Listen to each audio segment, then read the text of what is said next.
আছিলো তই ইয়ালৈ কি আহিছ লিখিম লিখিম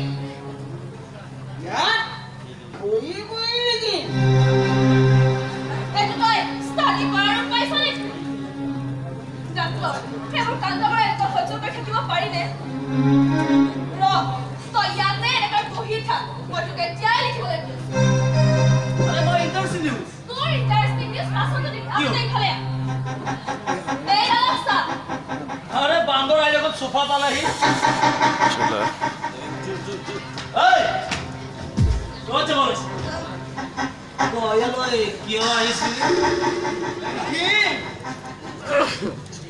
ও মই ইয়াত লিখিম এইকাৰণে আহিছিলোঁ পঢ়াৰ পাইছ নেকি পঢ়াৰ পাইছ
বেছি হৈ গৈছে মই কিন্তু কেতিয়াবা উপায় হায়াত কৰি দিম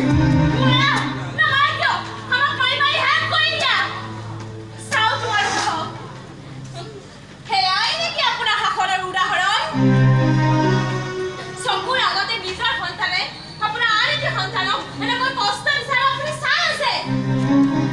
নিজৰ সন্তানক পুনৰ পালেঙত ৰাখি হাতত দিছে হাতদাৰ আৰু টকা No! You cannot stop me! Ganga! মা মোৰ কিন্তু ধৈৰ্য সীমা শেষ হৈ গৈছে ইহঁতক মই এটা শেষ কৰিব লাগে যাবা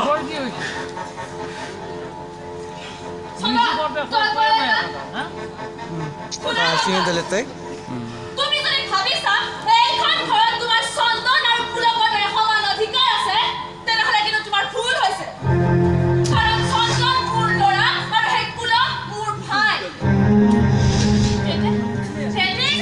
সেইটো আপোনাৰ সন্তান নহয় নহয়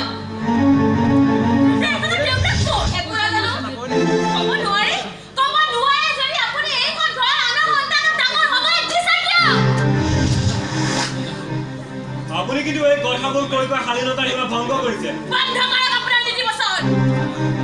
আমাৰ ভিতৰুৱা কথাত মাত মাতিবলৈ আপোনাৰ কোনো অধিকাৰ নাই মই কিন্তু ইয়াক চাই আছো কেতিয়াবা সন্তানক ক'ব পিঠি চিৰা চিৰি কৰি পেলাও শুনা বাবা তুমি যদি এইখন ঘৰ থাকিবলৈ বেয়া পাইছা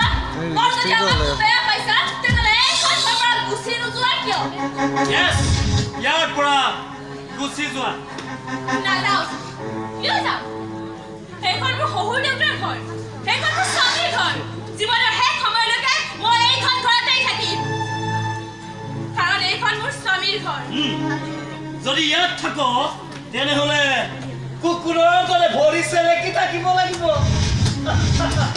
কিয় থাকিম কুকুৰৰ দৰে মইতো কুকুৰ নহয় কুকুৰ তুমি যাৰ বিবেক আছে কোনো বিচাৰ নাই সি নিজৰ ককায়েকক মাৰি মাৰি শেষ কৰি দিব পাৰে সি কেৱল ঘৰচীয়া কুকুৰেই নহয় সি এটা জানুৱাৰ জন্তু আগত তুমি যদি নিজে দেখিলা বিয়াৰ আগতে মোক যেনেকৈ অপমান কৰিছিল এতিয়া বিয়াৰ পিছত ইহঁতৰ বেছি হৈ গৈছে মই ইহঁতৰ সহ্য সীমা মই পাৰ হৈ গৈছে ইহঁতে চাই লওক I will give her conjugal life. बोला डॉक्टर माँ क्यों मत जैसा तुम्हें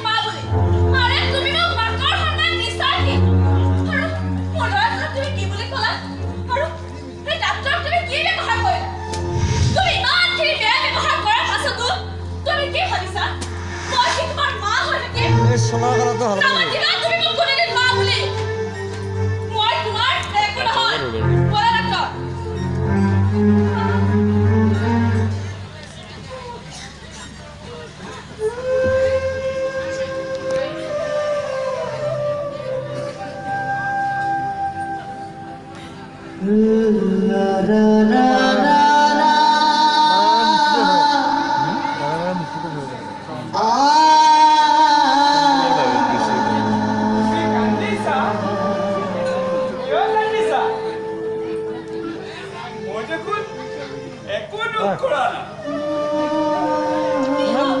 কিয় আপুনি বাৰে বাৰে তাৰ পৰা ওলাই আহে মই আপোনাক কিমান বাৰ কোৱা স্বত্বেও কিয় আপুনি মোৰ কথা নুশুনে সদায় কি আপুনি এনেকৈ মাৰ খাই থাকিব প্ৰতিবাদ কৰাৰ বাবে কিয় আপোনাৰ মুখত কোনো ভাষা নাই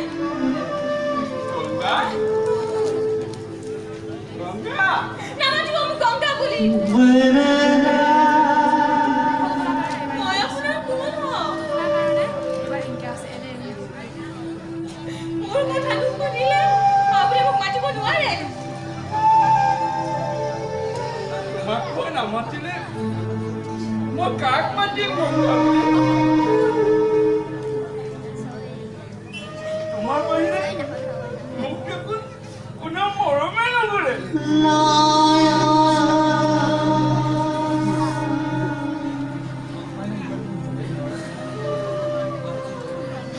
নামাতিলে সৰু মালিকে মোক ঘূৰাই ঘূৰাই মাৰিব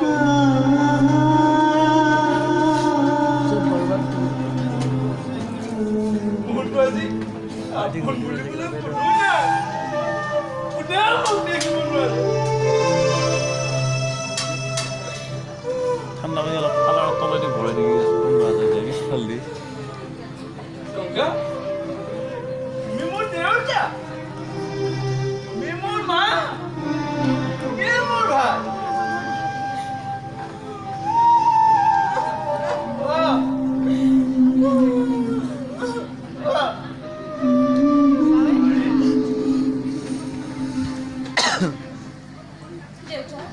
মই সকলো শুনিছো মই আজি উপায়হীন বোৱাৰীত এখন কাঠৰ অচল গাড়ীৰ দৰে মই খুব লাহে লাহে গৈ আছো বাটৰ কাষত ৰৈ থকা কাৰোবাৰ আবেদন নিবেদন শুনাৰ বাবে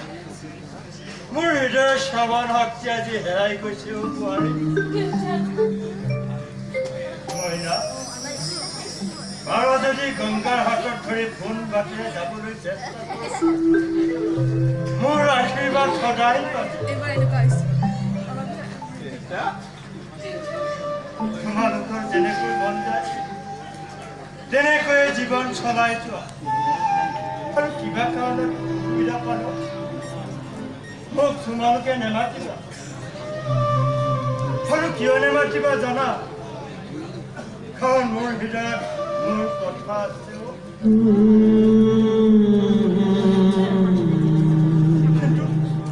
কিন্তু তাক প্ৰকাশ কৰাৰ কাৰণে মোৰ মুখ নাইও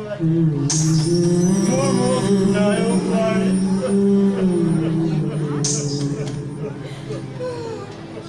Mm-hmm.